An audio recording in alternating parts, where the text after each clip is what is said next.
So next we have here from Jack Belcher. I had the honor to work with him as chairman of the IT Commission for a number of years, and he's going to give us a further feeling, maybe closer at hand, what we can expect in broadband in Arlington. Thank you.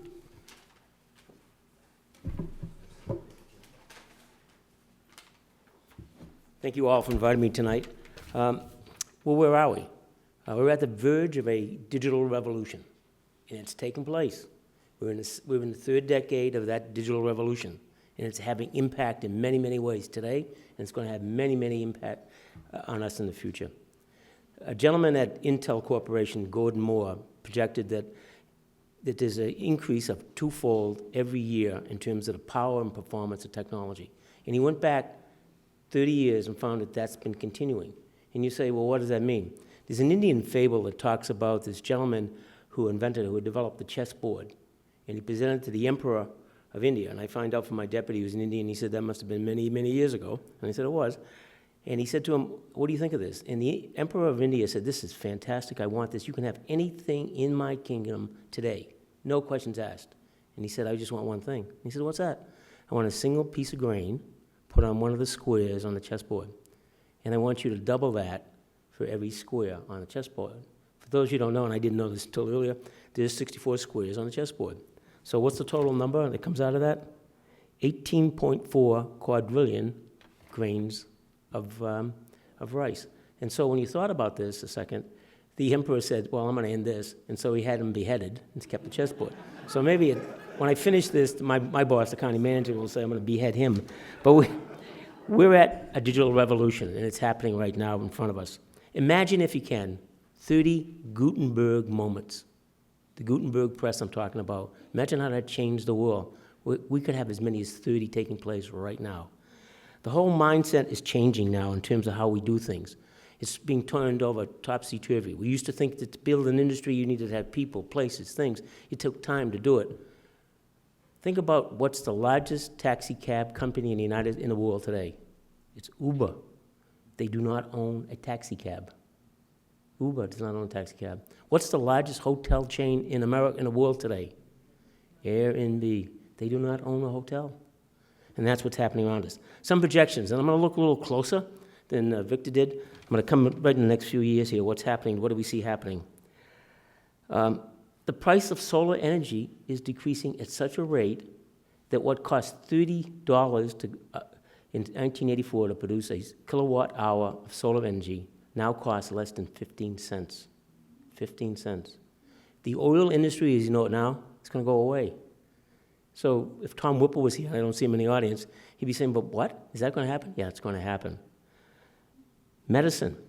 Who of you remember Star Trek? Watch Star Trek. Do you remember Leonard Nimoy? And he had this thing called a tricorder. Do you remember that? And he took it and he went over your body and he could find out what's going on. And he could say, well, you got this injury or that.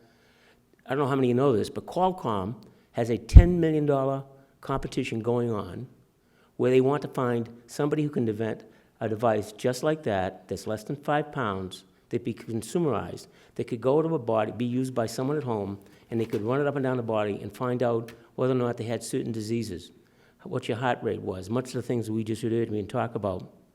They're in the final stages. To win that award, you have to be able to do a diagnosis better than 10 board-qualified physicians. They have 7 teams done, ready to go. They're going to make the award in March of this year coming up. Imagine that. I defy you to go to your doctor and ask him about this. He will say, I have no idea about it. Why? Because his whole field is being disrupted, the way he does business. Every job that exists today, every occupation has been, is being, and will be disrupted in the next 10 years. It's going to happen. We can't ignore it. Staying with medicine just a minute, there's something called microbiomes. I would not know what that means. What they are is the bacteria in the stomach. We've been able to map the DNA of the human body. And what they've been able to find out, that mixing and matching this microbiome, the good and the bad bacteria, they can cure and prevent type 2 diabetes. Think about that. Not doing any surgery, just doing something like that. So that's medicine. Transportation. Talk a little bit about transportation. Right now, there are 19,000 taxi cabs in Manhattan, and there are 190,000 cars that course through Manhattan in a day. The estimates are that you could take 9,000 autonomous vehicles, those are the driverless vehicles, the Google vehicles, they could serve the entire New York City, and you would have a wait of no longer than 36 seconds to get a ride. So think about what that means in terms of what we're doing, what we're investing, what our priorities are. We just talked about Metro and what Metro means, how do we keep it running? But if you had the opportunity to provide some type of transit like that at an affordable price, is that something we should be really thinking about? Government. Government is one of the few organizations that has not changed. Our policies, procedures, regulations, they were developed 30, 40, 50, 100 years ago. They serve government. And we do a very good job here in Arlington County. We provide great services. The problem is that our residents don't want to do that. They're used to a different type of service. And I'm sure you are. When it's holiday time, you go on to Amazon, you find the good you want, you find the best price, you see what others have said about it, you order it, you have it delivered when you want, and if you don't like it, you put it in a box and ship it back. They want government to act that way. But government is based on status, keeping the status quo, making sure that everything's going along fine. And now what we're seeing is this digital revolution taking place. What do we do? How do we handle that? So where we're at now is at a crossroads. Where are we going? What's going to be our digital destiny? Where are we going as a community? We're doing Connect Arlington, you just talked about it, fiber optic network. We're putting in the most robust, powerful fiber optic network ever put in anywhere. I will challenge the quality of that against anything, anywhere, Google, anyone else. Very shortly, we'll be coming to the county board, and we have a major university that's going to ask us if they could set up a TerraPop in Arlington County.